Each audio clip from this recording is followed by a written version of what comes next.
Are recording. Morning, guys. We're not live on the radio yet, but we are live on Facebook. Good morning. A little social media platform you might have heard about. Let's go ahead and share this over to the Larkin group. How about that? While we are at it.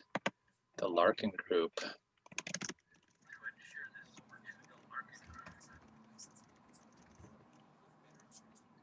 Go. I hear you. You hear me? Oh, those are great emojis. Yes. Wow. My emoji game is strong this morning, guys. Mainly because they were suggested to me. It was the mind blown and a house and a dollar sign flying. Wow. That was on the Larkin Group Facebook page. Anyway, good morning to you. I've got 4, 5, 6. Some of you guys say, hey, give us a thumbs up or one of these, or a, so raising the roof. I don't know. Raising the roof.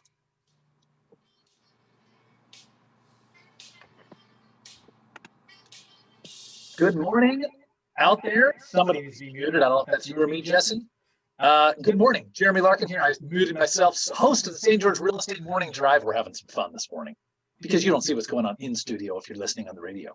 But if you are listening on the radio, 94.9 FM, 890 AM. Mm-hmm. Streaming online, 890kdxu.com. Bingo, kdxu.com. Facebook, soon to YouTube. Where aren't you? He's everywhere. He's ubiquitous. I'm not on Al Jazeera TV yet. There you go. Let's see if we can get that done, right, Andy? Omnipresent, yes. A guy calls me last night. And you're not on Twitter. Nah, I hate that place. This microphone wants to be all over the place. The real Jeremy Larkin. Yeah. At the real Jeremy Larkin. Last night I get a text message. It's 8:45. I'm with my children. I'm trying to be present with my children. Sure. Hey, Jeremy, it's so and so. You call me. Would be kind of client friend, family friend. This is how this guy rolls. I ignore it. I actually just ignored it. 8:45 p.m. Part of it is I didn't feel great. I was just like sniffling and it just didn't feel great. Mm-hmm. Then I go to sleep on time. I actually on time. As in I was asleep at 9:55 p.m. Impressive. At 9:59, hey, Jeremy, will you call me tonight? Dude. I get up this morning and I see the text and I said, hey, just got your text. I call him at 7 o'clock in the morning. Doesn't answer. Hey, I'm going to be on the radio, this whole thing. Calls me back. I said, listen, I'm radio at 8:30. I'm delivering kids to school and the in between. Calls me about 7:55. I respond by text. Call you at 8:15. He calls me like 8:19 as I drop the kids as I was in the clear. Man, he says, you're a busy guy. Does that tell you about our world right now? Sends me a text at 8:45 p.m. about business. Yeah. And 8 a.m. the next day, when he finally gets me, he says, man, you're a busy guy. Almost like he'd been trying to get me for days. Right, like in the old days, yeah. I got news for you, bro. 8:45 p.m. to 8 a.m., they don't exist. Those hours didn't even count. Yeah. Is that annoying? I was annoyed. By the way, he's playing golf today in at Coyote Springs down on your way to Vegas. He's not listening to the show, so I have no problem telling this story. I like him. I love the guy. But how aggravating. But that's our world. We live in a world, and we've seen this happen. We've actually lost business because we didn't get back to somebody within 2 hours. 2 hours talked. On a Sunday. On a Sunday. Thank you. Yeah, 2 hours on a weekday, sure. So we live in a world that it's 24-hour service, or it's expected. Oh my gosh, man. White glove, red carpet. Jeremy Larkin, host of the St. George Real Estate Morning Drive. We're having fun this morning. Jesse's going to tell us about getting. Don't even say the number. What is the most offers that we remember ever getting on a home? The highest number? I'm not sure. 15? I was going to ask Robert how many he had. I remember one time he had them spread out. Yeah, I've had a dozen for sure, quite a few times back in the foreclosure days. Yeah. Jesse, just tease them, and then we're going to talk about the fact that there happened to be a presidential election 2 nights ago. How many offers did you get on one single St. George home? 21. One house. Now let the power of the pause sink in. Okay. 21 written offers That was a short pause. Had I went another 24 hours, I would have had 30. Yes, and this is true. Really, had we gone another 24 hours, we would have had 30 off. Does that 30 mean offers. Does that mean it was underpriced, or does that mean that's the market right I now? love that question. We're going to talk about it. However, 2 nights ago, you may have been aware that Al Gore and somebody else, you know, Mitt Romney went for president. No, here's the dealio, guys. Trump Biden 2020. It's never going to end. And quite frankly, here's what I have to say. This is what I would have said to the other side. Would you expect that somebody, when you lose a state by 20,000 votes, that someone's not going to challenge that legally? Of course they're going. Of course they are. Of course they're going to challenge that. See, if you get beat solidly, you're like, yeah, all right, I concede. No way are they conceding, and no way is Trump conceding because he's Trump. Right. This guy never conceded. I honestly don't think he ever wanted to be president in 2016. I think it was almost like when a high school kid streaks the baseball game on a dare. Oh, and how You know what I mean? 24/7 now, Don Willie. Good morning, my friend. I like Don. He's a cool dude. Don, I have a gift for you. Still in my possession for coming and being on our webinar. Dang it, it's a cool gift. But you know, isn't it hey, I dare you to streak the high school game? But it did happen, Dixie High School in 1993. A handful of my associates, they were my friends, streaked a game. The guy has a paper bag down at Don Lay Flyer Field on 7th Down. By the way, Andy, the paper bag was on his head, just in case you wonder where he put it. Okay. That's Paper bag on his head. How they got over that chain link fence, don't even ask. Woo! But it feels like Justin Robbins says he knows who that was. It feels like this was a dare, but then once Trump gets anything in his head, it's like, I gotta win. I'm gonna win. Yeah, I have to. So anyway, I don't know what's gonna happen there, but we talked. It might be a month or two before we even know. Yeah. Hey, scary thought, by the way. If a president hasn't been decided by Inauguration Day, the Speaker of the House assumes presidency until it has been decided. And that is Nancy Pelosi. Nancy Pelosi. That. I told you. I just got conspiracy. I just got a chill down my spine. That's not cool. Man, you could be right, Jesse. Oh. But we did say last week, before we talk about, before we talk about 21 offers, you have to tip that. Yeah. Well, you can't tip it. I was just noticing it was almost tipped back. Is it in your way? No, I was trying to get the right camera angle here from this side. Yeah, I've not high enough. got Jesse Paul here in the studio. I'll bring another book next week. There you go. That's perfect. Or not. Colleague of mine, great man, selling a lot of real estate for the Larkin Group. And of course, Andy Griffin here in the studio. It's my fancy chin. You have a beautiful chin. It's very, That's very because chiseled. it's looking up at. It's very chiseled, man. So look, we talked last week about the presidential election, that I really think it actually benefits Utah, St. George specifically, kind of no matter how this thing falls. And if you didn't hear it last week, I will tease it back out. We have a conservative community. What did Mayor Pike say? Do you think we're like 70, 80% registered Republicans, Andy, in Washington County? Yeah, it's about 75%. So conservative community. So if you have a Republican win, it probably is good because people are like, okay, well, we feel safe, right? If you don't, it might even be better because you have a lot of. Here's what I've been learning, and what I've been, and this is why I think Texas and Arizona were swing states. We have a lot of people moving here because they want conservative values, who are not conservative by Washington County standards. Right. The rest of the world might think they're conservative, not here. Yeah, and I think that's how Arizona and Texas. By the way, Arizona and Texas are the number one, I think, Texas and Arizona, number 1 and 2 relocation spots for California. And suddenly Arizona and Texas become battleground states. And they were never battleground states. They were always Republican states. Well, what happened? Did everybody start liking Biden now? Probably not. No. There's been a turnover in population there, or an addition. So there's a lot of moderate folks that might even be considered liberal by Washington County standards saying, the last straw. The first straw was all the things that were happening in their state in the first place. Yeah. Then the riots, then the shutdowns, then the riots. And if they didn't get through those waves of moving out of California, if there is, if indeed it goes the way it feels like it's going right now, and there's a Biden win, they go, you know what, this just doesn't feel like we can stay here at all. And I realize that's it's a presidential election, but does anyone am I making sense, or am I just talking craziness right now? It becomes the last straw. Yeah. I think it's funny They have to get out. how much is actually blamed on the president, that whoever the president is, that actually has nothing to do with them. Yeah. I mean, because what we're talking about is you're really electing an entire system, Body. right? Body of values, policies, and political party. And so I don't know what's going to happen here, but St. George is honestly in pretty good hands, whether a lot of people out there think so or not. Really. We have a great community. We have the greatest community in the world. I still think we're the greatest country in the world. We are, actually. At the risk of sounding like one of these political speeches, the United States has done more for the rest of the planet than any country by 100,000 times. Wow. The United States has done more for immigrants by 100,000 times. They have done more for the impoverished by 100,000 times. We've done more for civil liberty. Remember, we're a racist country, according to everyone, for civil liberties than any country by far. Freedom and rights. Yeah, absolutely. So just let that one sit out there. I'll drop the mic, although it's hanging from the thing, and we won't do that. I just dropped it for you. Didn't you hear it?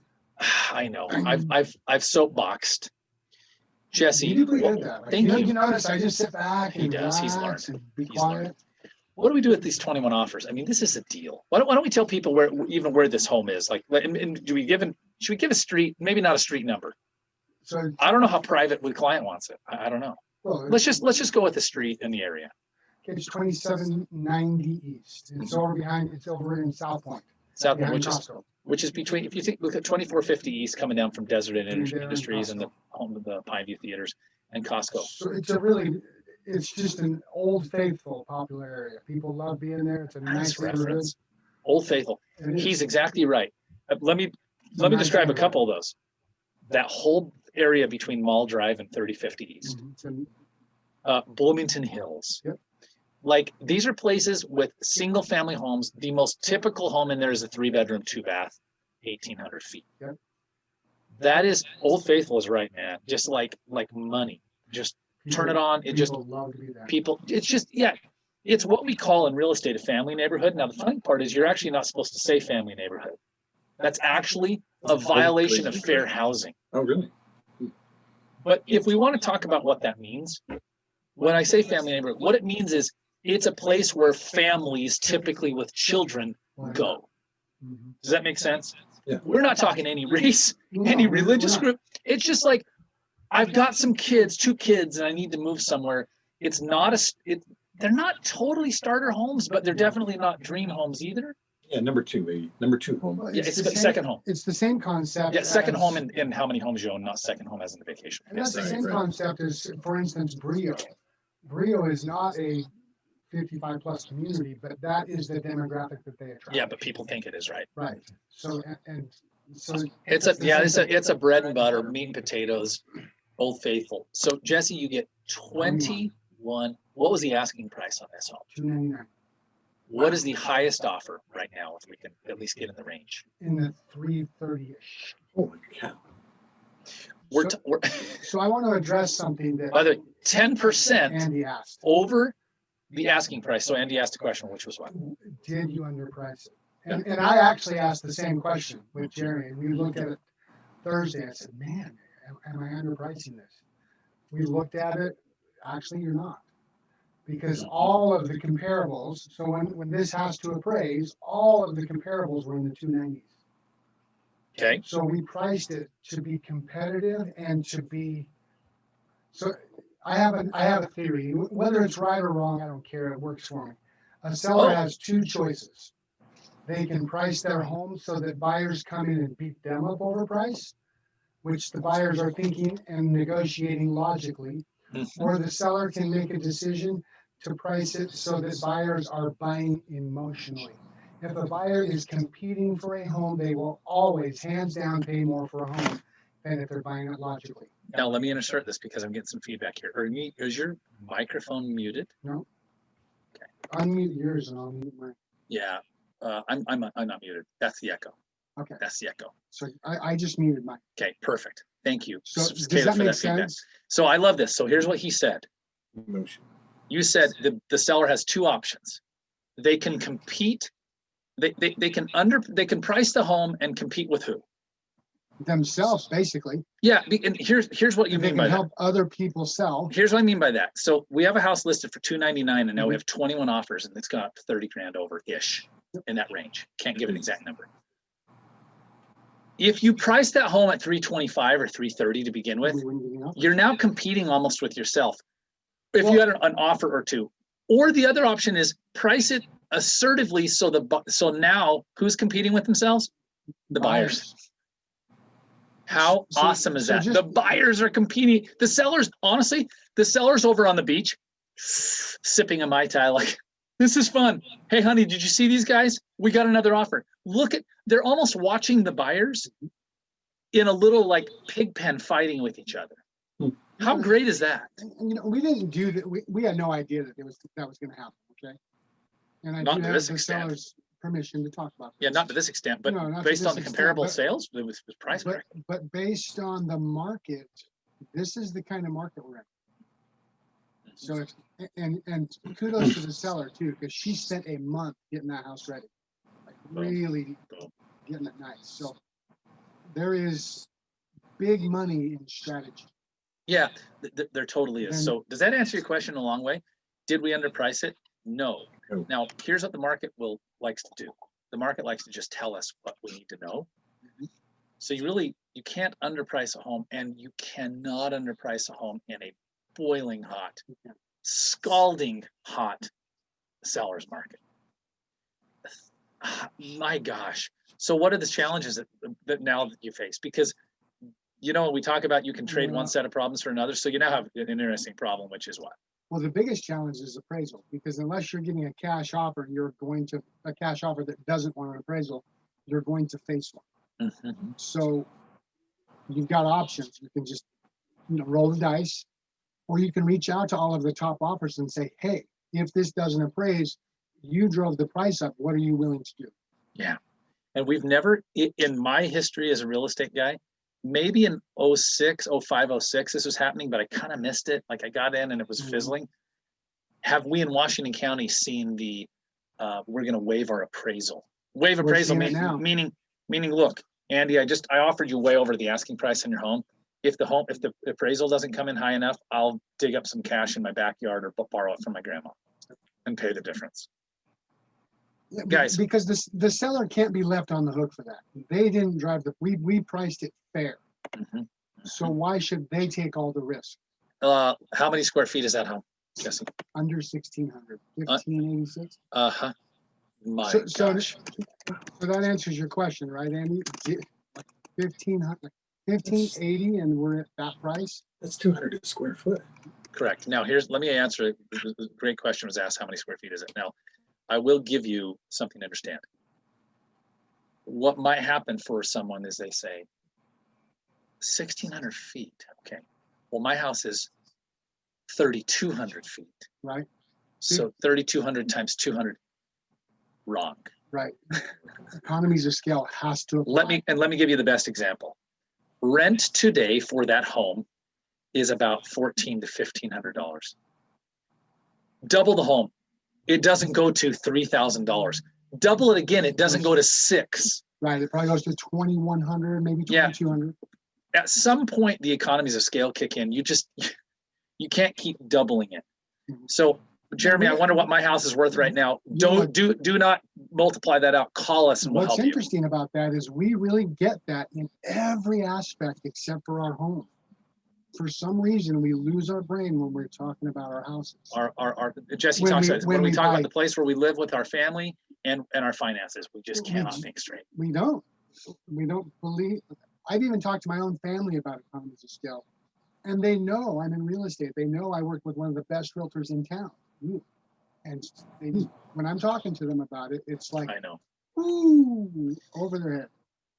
It's if I sell my iPhone on eBay, it's just not emotional. I don't go, oh my gosh, caressing it. But do you understand? I took the photos of my children's christening with that phone. But I took photos of my kid's soccer game with that phone. Do we do that? No, we're like, yeah, it's an iPhone. I got to get a new one. I want to get the 12. It's not emotional. But the second we're selling our home, it's now. But I raised my children in that home. I built that shed. And side note, let me tell you a story. About it's been a while now. Maybe it's been 8 or 9 years. I moved out of a home that I had largely raised my children in. Largely. From the time, by the way, from the time they were tiny. And my daughter took she was young. She's 19 now, right? But she was like 11 then. She went out in the backyard with chalk and on the wall wrote, buy home, buy house, goodbye house. We love you. You've been really fun.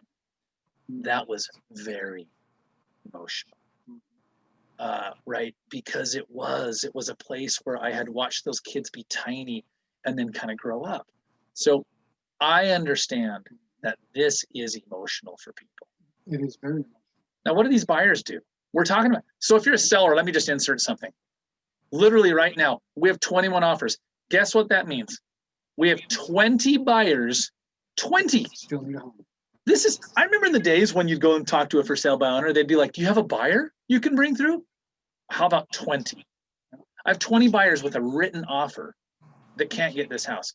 If you specifically live in that area, great offers. somewhere in the Red Cliffs area, we call it Red Cliffs between Mall Drive and 3050 East, we should be talking, but we should be talking if you want to sell home anywhere, but literally visit us, tongue-tied, soldinstgeorge.com, or just Google the Larkin Group. The Larkin Group, you find myself, Jeremy, Jesse. What do the buyers do? What do buyers do in this market? Honestly, they need to go find a home that they don't have. Oh, but That's what is that possible? I was going to say. Absolutely. So we've, on our team, we have a group of buyers. We'll send out letters. I've been door knocking for clients. Yeah. Make phone calls, talk to my. Yeah, guys, we're not afraid to do some pretty crazy stuff. You have to, if you're going to win, you have to do something different. Here's the deal. We will hire the guy in the yellow gorilla costume with a big placard to dance on the corner and say, need home. Okay, we haven't done that, but people have done it. So direct mail, we will knock doors, we will call around the neighborhood to find you a home. Okay, but let's pretend I can't. What do these buyers do? What are the things they're going to have to do to win this offer? They're probably going to have to put in a very competitive offer, and what that looks like is possibly non-refundable earnest money. After due diligence. What about non-refundable earnest money right off the bat? I mean, they could. By the way, Michelle and Jessica, I want one or both of you to come on our show next week and talk about this. They could, but you better be really sure that home is going to pass inspection. Right? But after due diligence makes sense. If you have the wherewithal, you can, not necessarily waive the appraisal, but how much money could you come in with? In this market, within 2 months, let's say you do $10,000. I'll bet within 2 months you've got that much more in equity or more. Yeah, it's a crazy time. So you're not losing out. It's just a matter of, do you want to move right now, or do you want to keep fighting for the next? Yeah, it's a crazy time. I want to wrap this up, guys. We're going to be feeding 150 to 200 families on November 1st. Visit us, please. So I need your help. Are you ready to nominate a family that's in need to receive a full Thanksgiving meal delivered to their home? November 21st. That's what I said. November 21st. Yeah. First. Oh, I think I said 21st. We'll watch the video and find out. We deliver it's a beautiful basket with everything they need to cook a Thanksgiving dinner, except for the pie and the turkey. They get a gift card for that they'll take to the grocery store and pick out their own turkey and their own pie. They cook the home in their own home. This is not a soup line, a soup kitchen. We need you to visit stgeorgebasketbrigade.org. stgeorgebasketbrigade.org. What am I talking about? stgeorgebasketbrigade.com, isn't it? No. .org. Okay, it is. We changed it years ago. Putting it in the link okay, right now. Guys, nominate a family. You can nominate multiple families. It's very simple. You can donate to feed a family. It's $50 to deliver this to an entire family. I want to thank our title sponsor, Sunwood Homes. Sunwood Home. Yeah, listen, guys. This is incredible. I want you to think about this. Sunwood Homes this year. You want to talk about amazing? Here's what they're doing. Sunwood is going to help us feed 50 families, okay? I'm making sure. Sunwood Homes is going to help us feed 50 families. We're going to talk about some of our other sponsors next week, our other donors. They're going to help us feed 20 and 30 families. Visit us at stgeorgebasketbrigade.org. It's our favorite thing we do all year.